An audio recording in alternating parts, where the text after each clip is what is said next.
In this iMachining tutorial series video 5, we will go over defining a tool and its parameters related to iMachining.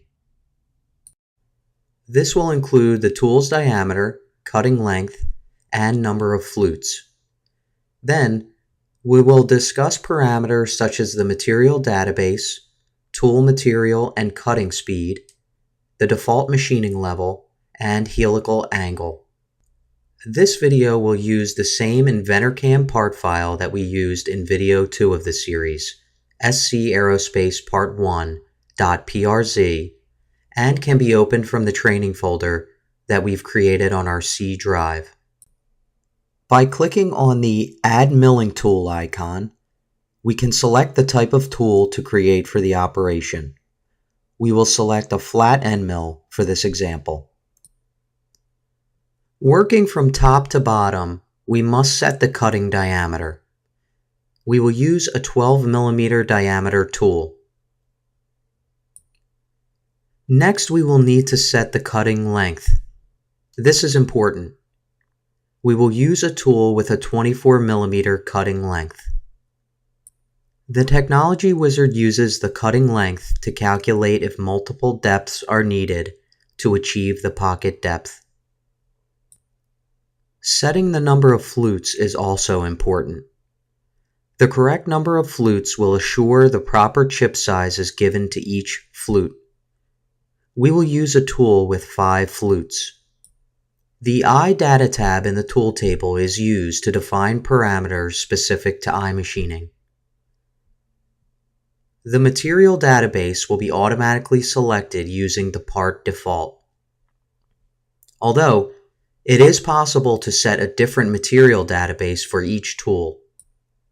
Selecting a different material database is used when machining different materials in one CAM project. A fixture is a good example of this. Let's leave the default for now. Selecting a tool material adjusts the cutting speed for a given type of material from which the tool is made. The default is carbide at 100%. By selecting a different material, a percentage adjustment will be used to calculate the maximum cutting speed. An override checkbox is provided, so a percentage adjustment can be set manually as well. For this example, we will select carbide for our tool material. Setting the default machining level will position the slider in the Technology Wizard to this level when selecting this tool. Let's use level 5 for this example. Setting the helical angle is important for calculating depths based on axial contact points, or ACPs. There are 5 typical end mill angles to choose from, or we may also type in a value. For this example, we will use a 45-degree helical angle. After clicking Select, let's make sure the pocket depth is set to 30 mm in the Level section of the Operation Manager. Now we can go to the Technology Wizard and see how values were calculated based on tool information. Looking at the output grid, we can see the Technology Wizard calculated 2 steps at a 15 mm depth to give us the 30 mm total depth. Notice the ACP value is set to 2 and the depth is painted green. Now let's look at a fully modeled end mill and see where the 2 ACPs come from. Here is the tool with a depth of 15 mm. We can take a sectional view of the contact area of the tool. Not counting the bottom point, we can see there are 2 contact points lined up vertically. This is where the 2 ACPs come from.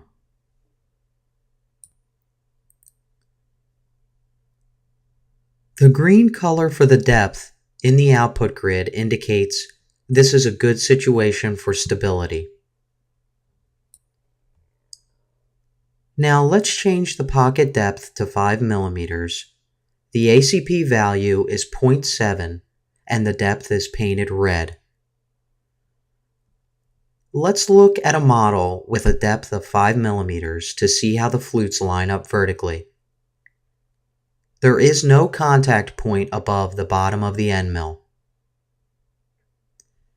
The 5 millimeter depth is only 0.7 of the next contact point. The red field indicates that this is not a good situation for stability. Now let's change the pocket depth to 13 millimeters. The ACP is now 1.7 and the field is painted yellow. A model with the 13 millimeter depth shows us that there is one contact point above the bottom and 0.7 of the next. The field is painted yellow because we have at least one contact point above the bottom of the tool. Since there is at least one contact point, the situation for stability is okay. Now let's change the pocket depth to 14 millimeters. This gives us 1.9 ACPs and paints the field green. Although the depth did not give us a perfect 2 ACPs, there is a 20% tolerance on any ACP over 1. 0.9 of the next ACP is within the 20% tolerance and the depth gets painted green for good stability. Changing the diameter, number of flutes, helical angle, and/or depth will have an effect on the ACP.